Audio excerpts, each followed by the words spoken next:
Hey there, fellow ADHD warriors. If you ever struggled with focus and productivity, you're in the right place. Stay tuned for actionable advice you can start using today. Hello, and welcome to this fabulous community of people who are ready to bust through their anxiety, depression, and other weird mystery symptoms. I'm Carrie Bailey, your functional nutritionist. I work with people with anxiety, depression, and other weird mystery symptoms. And together we heal. We're busting myths today. If you've ever been told that you cannot heal ADHD, I've got some surprises for you. In this video, you'll learn how to use specific foods to improve the functioning of your brain so you can stay focused, stay on task, and get shit done. If you're ready to harness your unique strengths and conquer your challenges, you're going to learn today in this video. Let's jump into it. Let's talk about the negative side of ADHD, right? How it impacts your behavior. You can't sit still. You can't focus. You can't pay attention. You might be impulsive or irritable or impatient. You might have difficulty concentrating. You might have difficulty communicating. The positive side is that people with ADHD are very intuitive and very creative. They can see beneath the surface. They can read people very easily. They can think fast and they can feel deeply. This is me. I've never been diagnosed, but I've struggled with these symptoms and these gifts, and probably my kids too. A true diagnosis is very subjective. ADHD is a mystery condition that science and research really doesn't have answers for. And behind ADHD, heavy metals, specifically mercury and aluminum, but it can be other heavy metals as well. But what happens? Let's talk about sort of the kid perspective, because that's a lot of times when it gets diagnosed is in children. So when children's brains are developing, they've got the left hemisphere and the right hemisphere, and they have this what's called the cerebral midline canal. So the sides of their brains haven't melded together yet. And so in that cerebral canal is how they learn to communicate, right? The information moves from this side to this side, from the left side to the right side. That's how they learn to communicate. What happens in ADHD is that the mercury and the aluminum, the heavy metals settle in that canal, right? And that prevents that communication from the left side to the right side. And so what happens is the brain has to find other pathways. It might go through the frontal lobe. So when kids are young, there's this free-flowing communication, right? That's how they learn to communicate, not only to other humans, that learn how to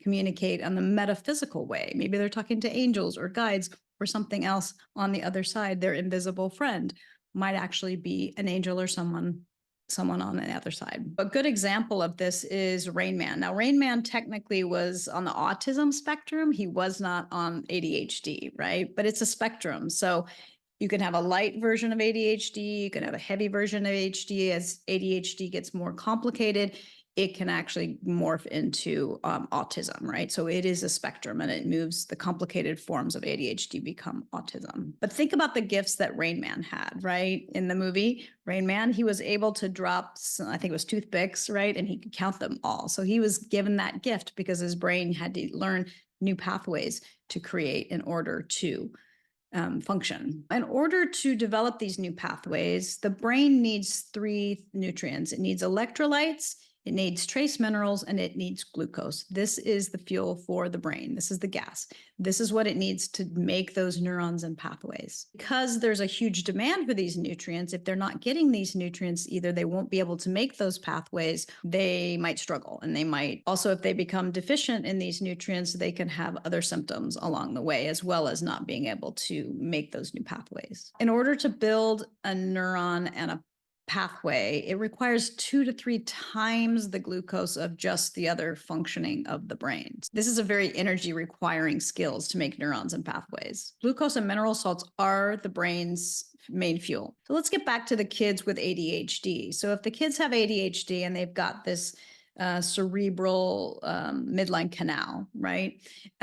In early adulthood, that's going to close. And at that time, it's going to close, and it's going to close all those heavy metals in there. So it's going to be a little bit harder to get those metals out. The good thing is, if you're able to detoxify a kid before they hit that early stage, you'll be easier to move out the toxins, and you'll be left with the gifts still. It won't get rid of those gifts that they've acquired, the intuition, the artisticness, that doesn't go away. But some of the negative behaviors will, some of the inability to concentrate and sit still and irritability, etc.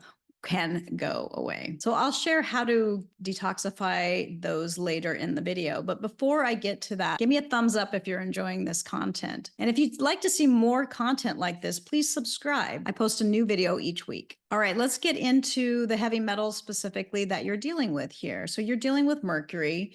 Mercury, you can get a lot of different ways. I'm going to just talk about 3 ways that you can acquire mercury. You can get mercury from your mom in utero. It can pass the blood-brain barrier. And in fact, when my kids were small, I had myself tested because I thought heavy metals were a factor. And sure enough, they did find a lot of mercury in my system. And I knew that I'd passed that on to my kids because it does pass the blood-brain barrier. And I had them tested. And actually, one child had mercury and the other one didn't, which is kind of fascinating. And another story for another time.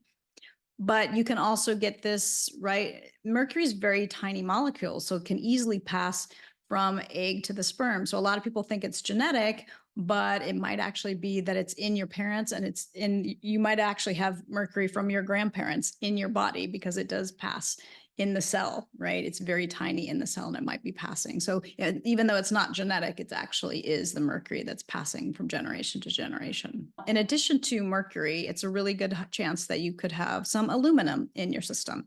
Aluminum is also everywhere. Aluminum is in cans. So I know as a kid, I drank soda out of a can all the time. And that is acidity really, I'm sure, got the aluminum in my body. And so if you're drinking out of a soda can, even today, it's very trendy. I see a lot of trendy, healthy sodas in cans. So you want to avoid drinking out of those as much as possible and try to drink out of glass.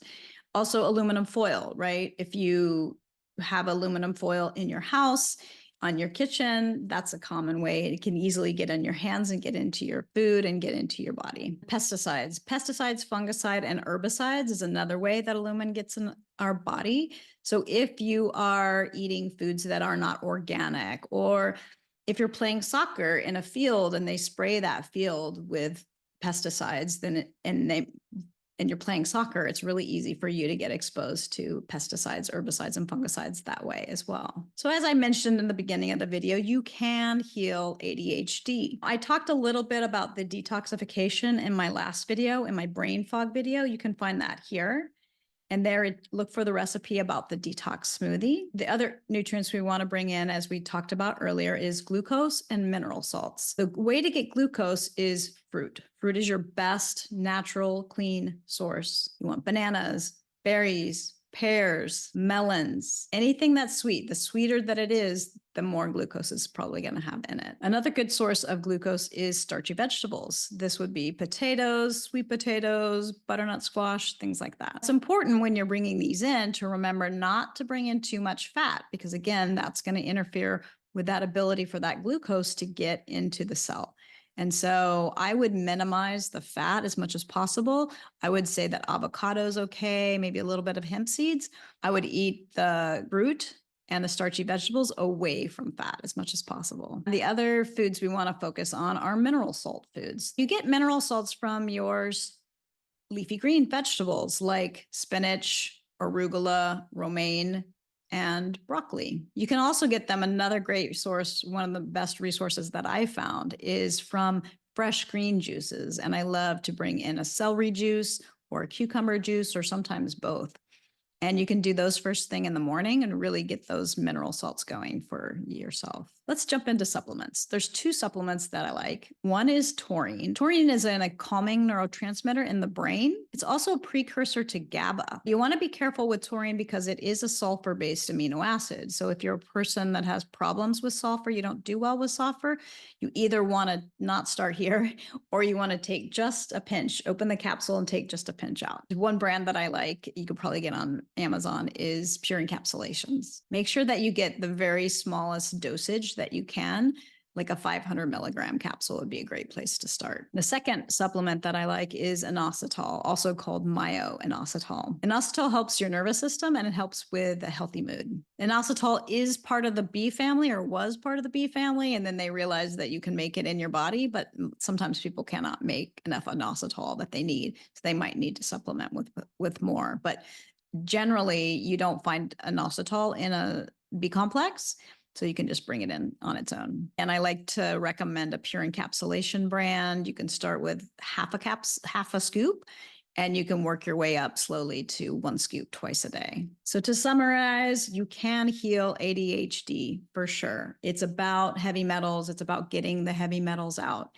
It's either using the detox smoothie to get out the heavy metals. It's about bringing in enough glucose and enough mineral salts for your body to build new pathways and to heal. Also about bringing in the supplements of inositol and taurine. If you're ready for a little bit more support, check out my anxiety and depression recovery guide in the description below. There, you're going to learn recipes and tips and tricks to get you started on this journey for healing depression and recovery and other weird mystery symptoms. Thank you so much for being here. I'll see you next week.